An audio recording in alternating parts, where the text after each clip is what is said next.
N'utilisez pas Midjourney avant de connaître ces 7 paramètres indispensables pour tout débutant. Voici les 7 paramètres indispensables pour Midjourney. On va voir chacun en détail et ensuite on verra concrètement comment ça fonctionne dans Midjourney et quelle différence ça apporte. Le premier élément à connaître par cœur dans Midjourney est la commande /imagine. C'est ça qui va vous permettre de faire votre prompt, votre demande à Midjourney. À noter que ce n'est pas comme dans ChatGPT, vous pouvez mettre une phrase comme vous le souhaitez, il faut respecter certaines règles dans Midjourney. On va voir maintenant directement dans Midjourney comment faire ce premier élément de base. La manière de se connecter à Midjourney est un peu spéciale. On doit passer par un outil qui s'appelle Discord. Il suffit de vous créer un compte sur Discord, de vous créer un compte chez Midjourney et ensuite vous pourrez accéder à cette interface. Une fois qu'on est dans le salon avec son compte, on va mettre dans la barre de recherche qu'on voit ici ci-dessous notre prompt. Donc ce qu'on va utiliser c'est le /imagine. Une fois qu'on a fait ça, on va presser sur espace et maintenant on peut mettre notre prompt. Cet exemple, je vais prendre un samouraï qui tient un katana. À noter que contrairement à ChatGPT, pour Midjourney, tous les prompts doivent être faits en anglais. Une fois qu'on a fait la demande, Midjourney va générer la réponse. Ça va prendre un peu de temps. On voit aussi qu'il y a d'autres personnes qui sont en même temps, car comme c'est un fil de discussion, c'est visible à tous les autres. C'est aussi important d'en être conscient, surtout pour la version gratuite. Dans ce cas-là, j'ai utilisé aucun paramètre. C'est une simple demande, on verra qu'on peut aller beaucoup plus loin. Et voilà le résultat qu'on obtient avec cette simple demande de faire un samouraï qui tient un katana. On a à chaque fois 4 versions. 4 versions qui sont un peu différentes. On verra dans les paramètres, on peut aller beaucoup plus loin dans la variété des réponses qu'on peut obtenir. Mais on en a toujours 4. Ensuite, un point qui est important, c'est que pour chacune des versions qu'on a, on a toujours en dessous U1, U2, U3, U4 et V1 jusqu'à V4. En fait, ça permet, si on dit par exemple que la première version nous intéresse le plus, on dit, eh bien on peut dire génère-moi maintenant en plus haute qualité une image de cette version-là. On peut à chaque fois générer une image de plus haute qualité. Maintenant, pour le V1 à 4, on peut dire maintenant, j'ai bien aimé cette variante, par exemple la première ou la deuxième, la troisième ou la quatrième, j'ai bien aimé cette variante, mais maintenant on va un peu plus loin et propose-moi des petites variations basées sur ce résultat-là. Dans ce cas-là, j'aime beaucoup la version 4, donc on peut lui demander de faire une variation sur cette version 4. On va voir ce que ça donne.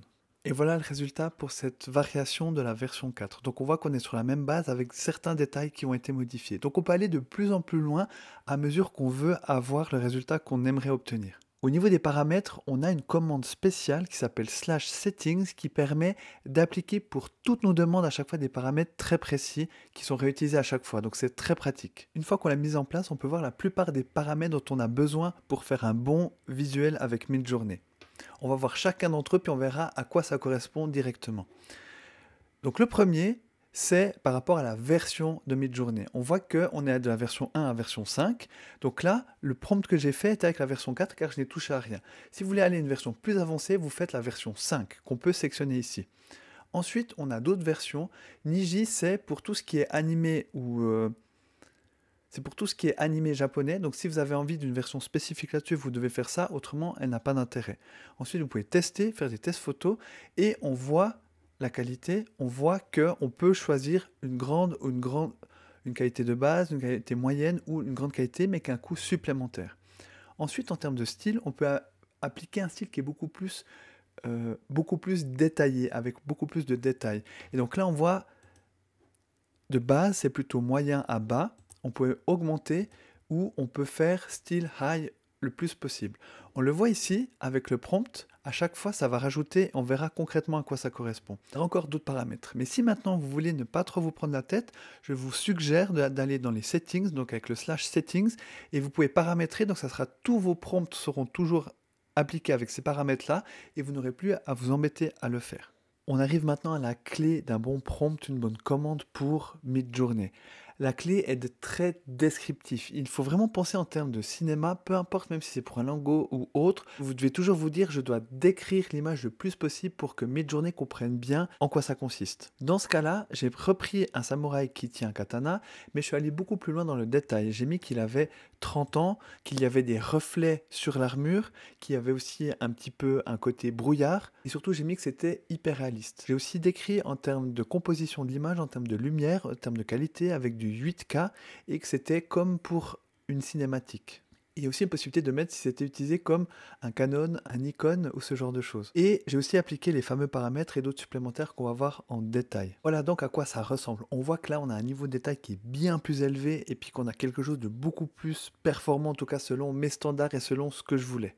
Dans ce cas-là, on peut toujours demander une variation supplémentaire. J'aime beaucoup la troisième proposition, donc on va lui demander une variation par rapport à celle-ci, on verra ce que ça donne. Voici ce qu'il m'a proposé pour ces 4 versions. Donc on voit qu'on a le même personnage, mais avec cette fois, des fois un accessoire différent, selon un regard différent, donc maintenant on peut aller beaucoup plus loin dans ce détail-là. Voilà, maintenant on va revenir plus en détail sur chacun des paramètres et voir en quoi ça consiste et qu'est-ce que ça peut changer dans la qualité de vos demandes pour Midjourney. On l'a vu aussi, pour chacun des paramètres, il faut toujours faire tirer le paramètre. Donc dans ce cas-là, pour le premier, j'ai mis AR, qui veut dire Aspect Ratio, qui permet en fait de définir simplement le format de l'image. Est-ce qu'on veut du 1:1? Est-ce qu'on veut du 16/9, du 9/16?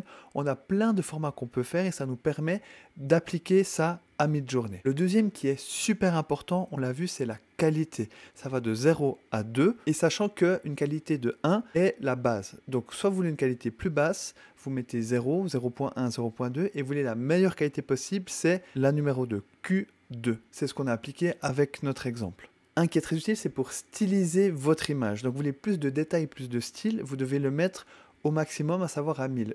On a vu, on a différents paliers, on peut mettre 250, 500, on peut mettre le chiffre qu'on veut entre 0 et 1000. Et si vous voulez plus ou moins de détails, plus ou moins de style, vous pouvez le mettre au maximum ou pas. Un qu'on va voir aussi directement, c'est celui mettre nos. On peut dire je ne veux pas qu'il y ait tel ou tel élément dans l'image. Par exemple, avec notre samouraï, on aurait pu lui enlever le casque ou lui enlever un katana, un aspect en particulier. On voit qu'il y a la lune derrière par exemple, ça on peut l'enlever aussi. Donc ça permet aussi d'identifier ce qu'on peut faire par rapport à notre exemple. Enfin, un que j'aime beaucoup, c'est Chaos, donc qu'on peut aussi être entre 0 et 100, ça permet d'avoir une variété de réponses qui est beaucoup plus grande. Donc dans les 4 pistes qui sont proposées, on a en fait des directions artistiques qui sont totalement différentes si on va jusqu'à 100. Si on met 0 ou un petit chiffre, il y aura très peu de différence et ça sera tout dans un même bloc. Donc selon les besoins que vous avez, vous pouvez avoir cette variation-là qui est plus ou moins forte. Enfin, on l'a vu ensemble, V c'est pour la version de Midjourney, on peut le faire dans les settings. Je vous conseille d'avoir la version 5 si vous avez la possibilité, autrement la version 4 va très bien. Et puis si vous avez envie de faire des tests ou de faire des comparaisons, vous pouvez mettre les autres versions. On va voir maintenant concrètement comment appliquer et quelles sont les différences par rapport à ces différents paramètres. Et voilà ce qu'on peut obtenir en mettant certains de ces paramètres. Ce qui est intéressant, c'est que le paramètre KO, on a pu avoir des réponses qui sont peut-être qui sortent un peu plus de l'ordinaire, donc c'est aussi intéressant en termes de créativité, de variété. On voit qu'en termes de qualité de l'image, on est au plus haut potentiel, c'est juste impressionnant. Maintenant, vous avez envie de trouver d'autres manières de faire des prompts, je ne peux que vous conseiller un outil qui est très utile pour vous faciliter la vie. C'est prompt.noonshot.com. Vous avez à chaque fois des exemples et surtout vous pouvez mettre les différents paramètres que vous souhaitez. On l'a vu aussi, on peut à chaque fois voir à quoi ça ressemble. Typiquement, on peut avoir en termes de lumière, on peut avoir un truc type sunlight, ultraviolet, spotlight, on peut mettre tout ce qu'on veut et à chaque fois ça va vous rajouter les paramètres. Un autre point important avec Midjourney, c'est que vous pouvez rajouter plusieurs paramètres en même temps avec les 2 points. Ensuite, on a les types de caméra, on a le type d'angle aussi. On retrouve le côté qualité, le côté stylisé, on peut aussi mettre des différentes couleurs si on le souhaite. Donc ça, c'est vraiment super intéressant à utiliser. Un autre outil qui est hyper utile, c'est les showcases de Midjourney qui sont directement proposés. Vous avez à chaque fois en fait la communauté, ce qu'elle a fait, et vous pouvez vous inspirer de cela. Et à chaque fois, vous pouvez copier la commande, le prompt, à chaque fois vous pouvez aussi l'ouvrir, donc vous avez plein d'inspirations que vous pouvez trouver très facilement. On a vu ensemble toutes les bases de Midjourney. Avec ça, vous avez moyen déjà de tester et d'apprivoiser cet outil qui vous permet de faire des images incroyables. Chaque semaine, dans ma newsletter, je donne des tutoriels, que ce soit pour ChatGPT, pour Midjourney ou plein d'autres outils IA. N'hésitez pas à me suivre, le lien est en commentaire.